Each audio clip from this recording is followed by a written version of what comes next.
ಇನ್ನು ಮೈಸೂರಿನಲ್ಲಿ ಮಹಿಳೆ ಮೇಲೆ ಸಿದ್ದರಾಮಯ್ಯ ಸಿಡಿಮಿಡಿ ವಿಚಾರಕ್ಕೆ ಸಂಬಂಧಪಟ್ಟ ಹಾಗೆ ಸಿದ್ದರಾಮಯ್ಯ ನಡವಳಿಕೆ ಯಾರಿಗೂ ಶೋಭೆ ತರೋದಿಲ್ಲ. ಮೈಸೂರಿನಲ್ಲಿ ಮಹಿಳೆ ಮೇಲೆ ತೋರಿಸಿದಂತಹ ಈ ಸಿಡಿಮಿಡಿಯ ವರ್ತನೆ ಇದೆಯಲ್ಲ, ಅದು ಯಾರಿಗೂ ಕೂಡ ಶೋಭೆ ತರುವಂತಹ ವರ್ತನೆಯಲ್ಲ. ವಿಧಾನಸಭೆಯಲ್ಲಿ ಮಾಜಿ ಸಿಎಂ ಬಿಎಸ್ ಯಡಿಯೂರಪ್ಪ ಹೇಳಿಕೆಯನ್ನ ಕೊಟ್ಟರು.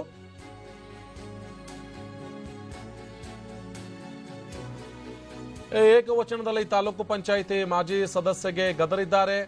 ಮಹಿಳೆ ಪ್ರಶ್ನೆಗೆ ಸಮಾಧಾನದಿಂದಲೇ ಉತ್ತರವನ್ನ ನೀಡಬಹುದಿತ್ತು ಅಂತ ಬಿಎಸ್ವೈ ಹೇಳಿದರು.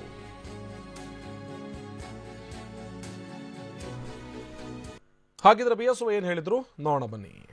ತಾಲೂಕ್ ಪಂಚಾಯತಿ ಮಾಜಿ ಅಧ್ಯಕ್ಷೆ ಅಂತ ಹೇಳ್ತಾ ಇದ್ದಾರೆ ಕಾಂಗ್ರೆಸ್ನವರೆಲ್ಲ. ಅವರೇನೆ ನಮ್ಮ ಯತೀಂದ್ರ ಶಾಸಕರು ಸಿಗ್ತಾ ಇಲ್ಲ ಅಂತ ಹೇಳಿದಾಗ ಅಲ್ಲೇ ಯತೀಂದ್ರ ಇದ್ರು ಮುಖ್ಯಮಂತ್ರಿಗಳು, ಮಾಜಿ ಮುಖ್ಯಮಂತ್ರಿ ಸಿದ್ದರಾಮಯ್ಯ ಸಮಾಧಾನವಾಗಿ ಮಾತನಾಡಿದ್ದೇನೆ.